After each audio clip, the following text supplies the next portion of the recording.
Thank you, Mr. Speaker, sir, for allowing me to raise the oration discussion on the Rule 50 of the Rules of Procedure and Conduct of Business on the matter of charges of corruption by the state government of Meghalaya, made by humble Minister, Prime Minister and Honorable Union Home Minister.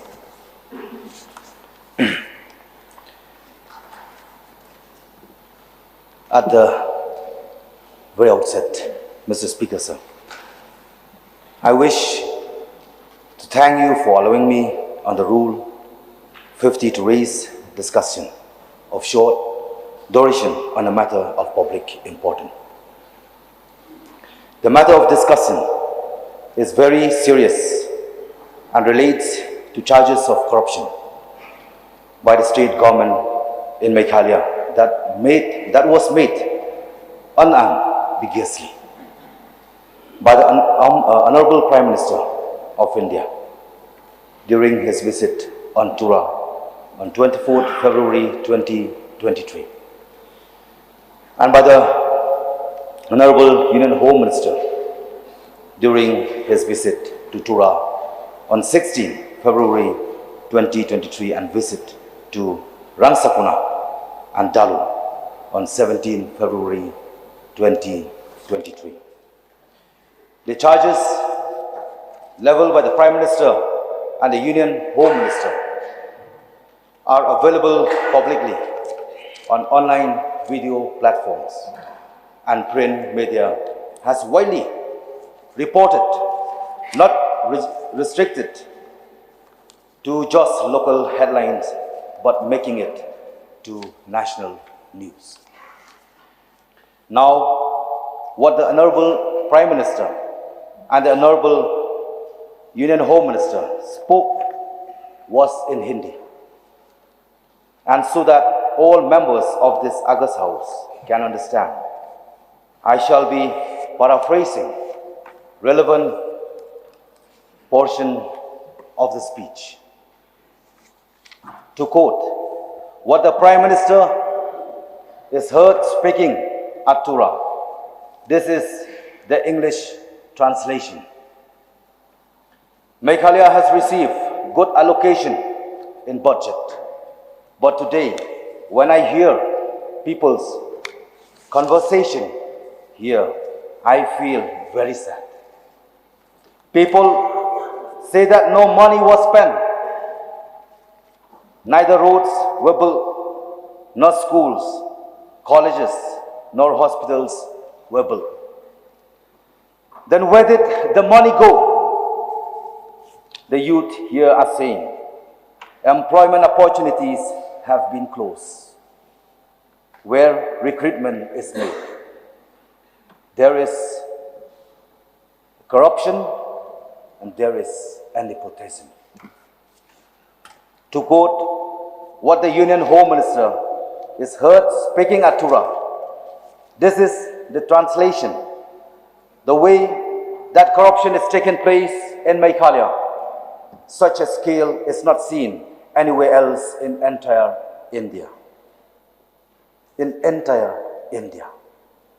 For the most corrupt state in the country, if a number had to be given, then with great regret I have to say that Meghalaya gets that ranking because of this government here of no good. Further, during the visit of the Union Home Minister to Dalu, he is heard saying, you must be going to Assam and you know what development is happening.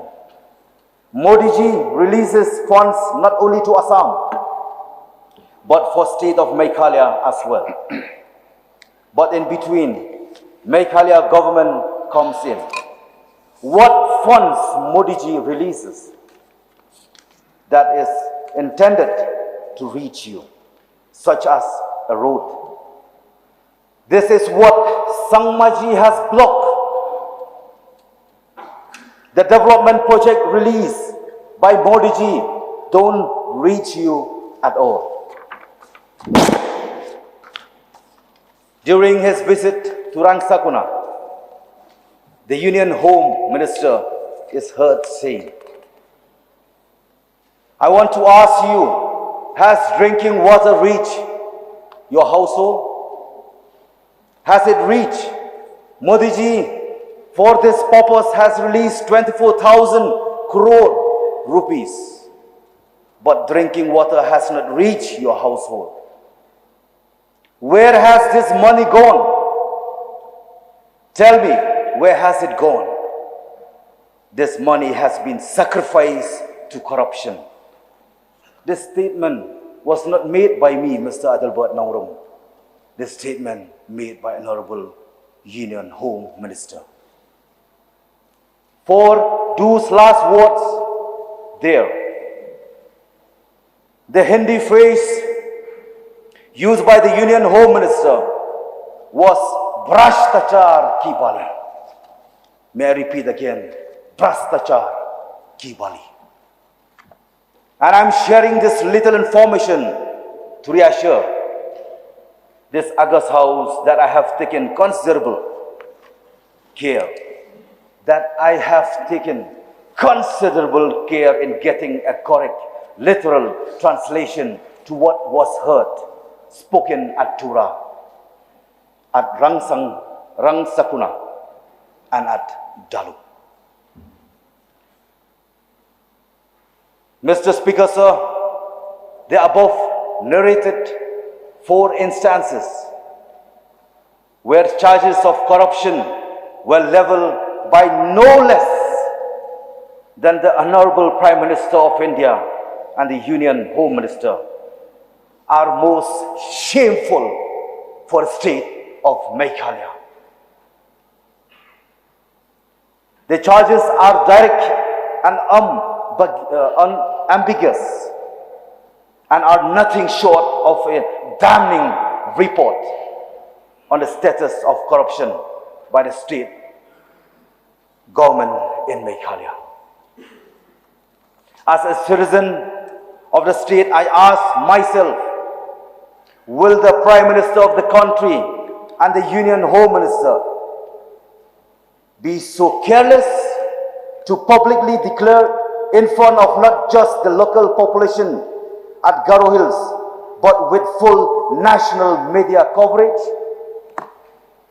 that the state government in Meghalaya is most corrupt in entire India? Do you think person of their stature will speak without having knowledge, without having enough knowledge about what is really going on in the mismanagement of public funds released to the state by the central government? As a responsible member of the state legislature, I believe this matter is of urgent public importance and requires serious discussion in this August House, as also an appropriate reply from the ruling government. Now, I anticipate that the ruling bench will not keep silent today, but will invariably respond that the charges of corruption leveled by the Prime Minister and the Union Home Minister are mere allegation during campaign favor at election time and have not been substantiated by concrete evidence. So in anticipation for such an answer from the ruling bench, there are just 2 things that I have to say. Number A, if the charges of corruption against the state government are untrue, then it requires that the government of the day give a strong and befitting response to the remarks of the Prime Minister and the Union Home Minister. Even perhaps filing a case of defamation against the two national leaders because their public comments damages the reputation of our beloved state. Or B, if the government of the day will not give a befitting response to charges of corruption leveled by the Honorable Prime Minister on 24th February 2023 and the Honorable Union Home Minister on 16 and 17 February 2023, then the public of the state will understand that the allegations of corruption by the state government is sadly really true.